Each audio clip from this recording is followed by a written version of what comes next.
avec leur cortège de drames et de préjudices infligés à de paisibles citoyens et à des hôtes qui ont choisi d'investir. Mes chers compatriotes d'ici et de la diaspora, les graves troubles à l'ordre public intervenus ces derniers jours dans notre pays, avec leur cortège de drames et de préjudices infligés à de paisibles citoyens et à des hôtes qui ont choisi d'investir et de vivre chez nous, procèdent du refus d'un citoyen de se soumettre à la justice de son pays, devant laquelle il a été attrait par une plainte pour viol présumé déposée par une autre citoyenne d'égale dignité et d'égal droit. Je voudrais présenter mes condoléances aux familles des victimes ainsi qu'à l'ensemble du peuple sénégalais et convoiter d'Allah qu'il les accueille dans son paradis le plus élevé. J'exprime toute ma solidarité et toute ma compassion à l'endroit des compatriotes et hôtes qui ont subi des dommages dans leurs biens et dans leurs personnes et exhorte l'État à les secourir au mieux. J'exprime toute ma fierté, toute ma reconnaissance, toutes mes félicitations à nos forces de sécurité et de défense, les meilleures au monde, pour leur professionnalisme, leur courage, leur sens de la mesure et de la responsabilité qui ont permis de contenir des assauts d'une violence inouïe avec une admirable maîtrise.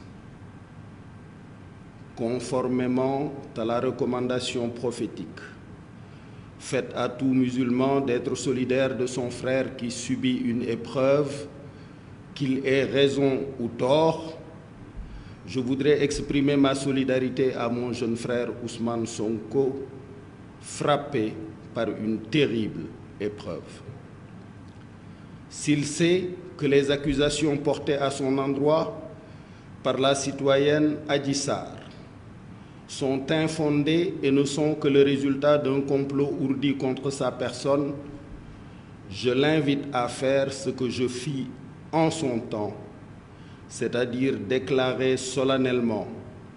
devant Dieu et devant les hommes que d'ici à l'extinction du soleil, aucune preuve ne viendra étayer les dites accusations. S'il ne le peut pas, je lui recommanderai alors de se repentir, de demander pardon à sa famille, à ses militants et au peuple sénégalais et d'accepter avec dignité les conséquences des actes posés. Depuis le 1er novembre 2020, à partir de ma station de président du Conseil économique, social et environnemental, j'observe de façon privilégiée et au quotidien les activités de son Excellence, Monsieur le Président de la République. Je l'ai vu se battre de façon titanesque pour que le peuple sénégalais soit parmi les premiers en Afrique à recevoir le vaccin, même au prix d'efforts budgétaires incommensurables. Je l'ai vu plaider avec autorité auprès de ses collègues du G7 pour que la solidarité internationale à l'endroit de l'Afrique soit à la hauteur des enjeux pour venir à bout de cette pandémie qui révèle notre commune vulnérabilité humaine. Je l'ai vu insister pour que l'Afrique dispose de ressources financières conséquentes, au moyen de droits de tirage spéciaux, d'abandon de dettes ou de tout autre mécanisme, afin de soulager les entreprises africaines et les investisseurs africains des terribles conséquences de la pandémie sur les fragiles économies africaines. Je l'ai vu donner des instructions pour qu'il n'y ait plus de retard dans le paiement des bourses à nos étudiants, Je l'ai vu doter nos chercheurs d'un supercalculateur qui les dispense d'aller faire leurs travaux à l'étranger. Je l'ai vu répondre avec grâce aux sollicitations de ses collègues du G5 Sahel en contribuant de façon significative à la lutte contre le terrorisme djihadiste dans notre sous-région. Je le vois quotidiennement préparer avec soin son mandat en 2022 à la tête de l'Union africaine. En conséquence de tout ceci, j'atteste, j'affirme qu'il n'a pas le temps de conduire un opposant plusieurs fois à Sweet Beauté, ni de fomenter de sordides activités qui se seraient passées dans ce salon de massage. J'invite les militantes et les militants de l'opposition, patriotes sincères, partageant avec nous l'amour du pays, de sa paix, de ses intérêts et de sa prospérité, à ne pas servir de bouclier à un quelconque gourou, à ne pas se laisser manipuler ni infiltrer par des intérêts encagoulés, nationaux comme internationaux, qui, frustrés de ne pas accéder aux ressources pétrolières et gazières du Sénégal, frustrés de ne pas voir l'État accéder à leurs demandes illégitimes, nourrissent le plan de déstabiliser notre pays. J'incite mon jeune frère Ousmane Sonko, directement ou à travers ses conseils, à s'adresser à ses partisans pour les inviter à cesser toutes activités insurrectionnelles, de pillage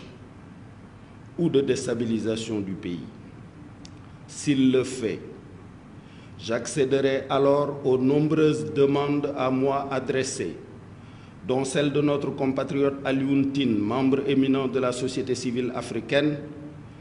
d'entreprendre une médiation politique pour le retour rapide au calme. Je sais bénéficier auprès de son Excellence, Monsieur le Président de la République, d'une écoute attentive et respectueuse qui me fait espérer des résultats positifs pour cette médiation, le cas échéant. Aux autres manifestants qui n'ont rien à voir avec l'affaire Sonko Adji Sarr, mais qui sont également nos fils et nos filles, nos nièces et nos neveux, je veux dire ceci. Nous comprenons vos souffrances et votre mal-être, dus au manque d'emploi et aux difficultés de toutes sortes engendrées par la pandémie, notamment dans cette deuxième phase où l'État n'a pas pu dégager 1000 milliards comme dans la première phase pour venir en aide aux familles et soulager les souffrances. Sachez que ces souffrances et ces difficultés que vous vivez nous pèsent autant qu'à vous. Le président de la République est quotidiennement engagé à y trouver des solutions, car lui comme moi savons que c'est notre devoir, comme nous le faisons avec nos propres enfants, de vous nourrir contre la faim et de vous rassurer contre la crainte.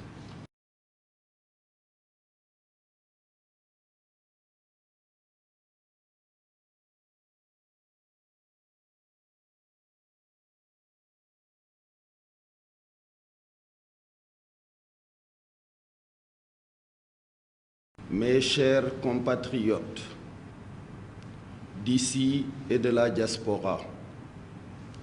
les graves troubles à l'ordre public intervenus ces derniers jours dans notre pays,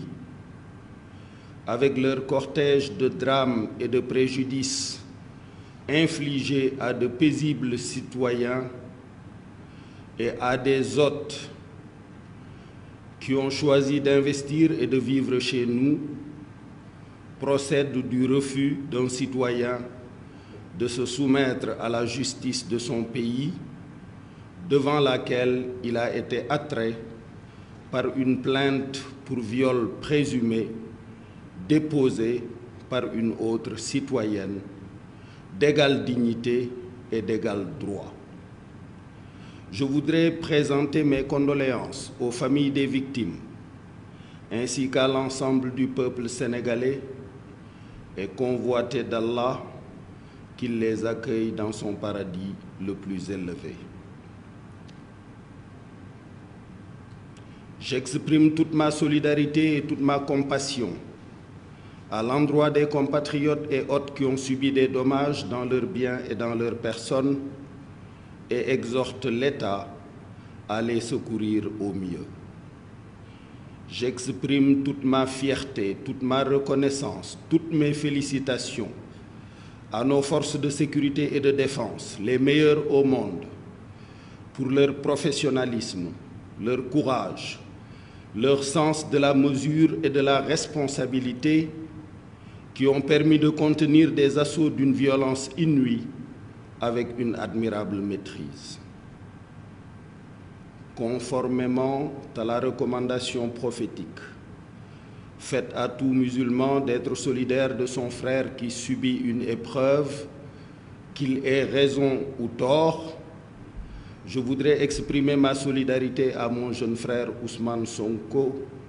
frappé par une terrible épreuve. S'il sait que les accusations portées à son endroit par la citoyenne Adji Sarr sont infondées et ne sont que le résultat d'un complot ourdi contre sa personne,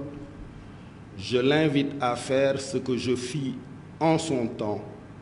c'est-à-dire déclarer solennellement devant Dieu et devant les hommes que d'ici à l'extinction du soleil, aucune preuve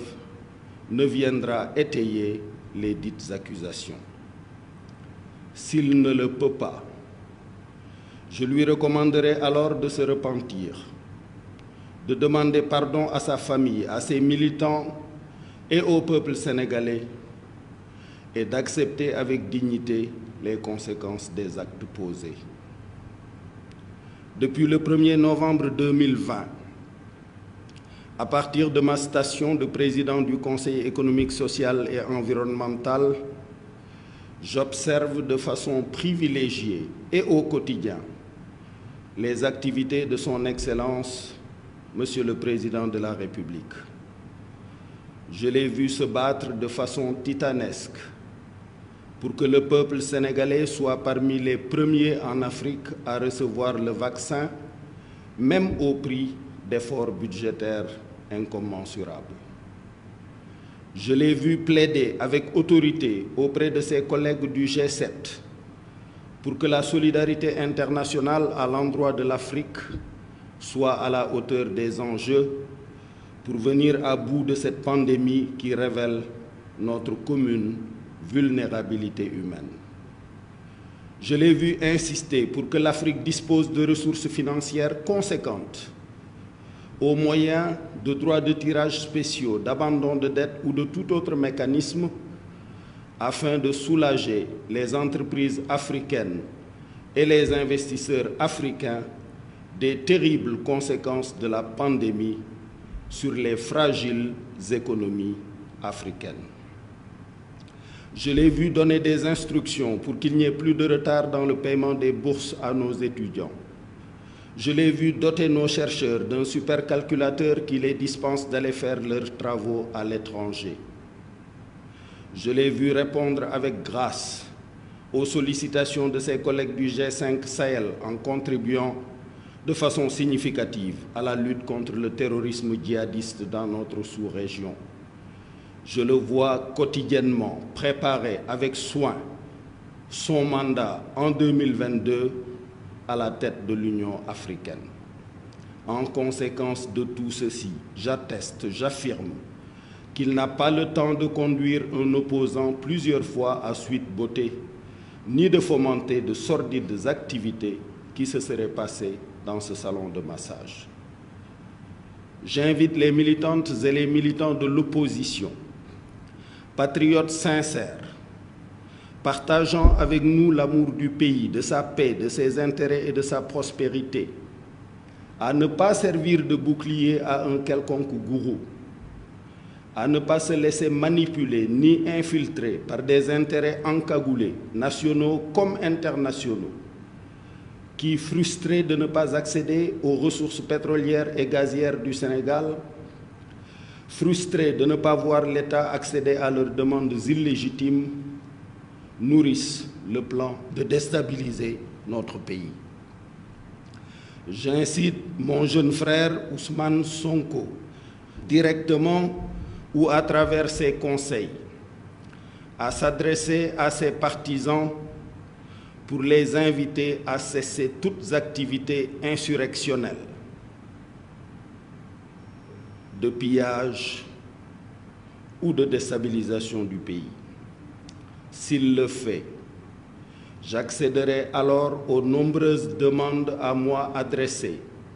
dont celle de notre compatriote Alioune Tine, membre éminent de la société civile africaine, d'entreprendre une médiation politique pour le retour rapide au calme. Je sais bénéficier auprès de son Excellence, Monsieur le Président de la République, d'une écoute attentive et respectueuse qui me fait espérer des résultats positifs pour cette médiation, le cas échéant. Aux autres manifestants qui n'ont rien à voir avec l'affaire Sonko-Adji Sarr, mais qui sont également nos fils et nos filles, nos nièces et nos neveux, je veux dire ceci. Nous comprenons vos souffrances et votre mal-être, dû au manque d'emploi et aux difficultés de toutes sortes engendrées par la pandémie, notamment dans cette deuxième phase où l'État n'a pas pu dégager 1000 milliards comme dans la première phase pour venir en aide aux familles et soulager les souffrances. Sachez que ces souffrances et ces difficultés que vous vivez nous pèsent autant qu'à vous. Le président de la République est quotidiennement engagé à y trouver des solutions, car lui comme moi savons que c'est notre devoir, comme nous le faisons avec nos propres enfants, de vous nourrir contre la faim et de vous rassurer contre la crainte.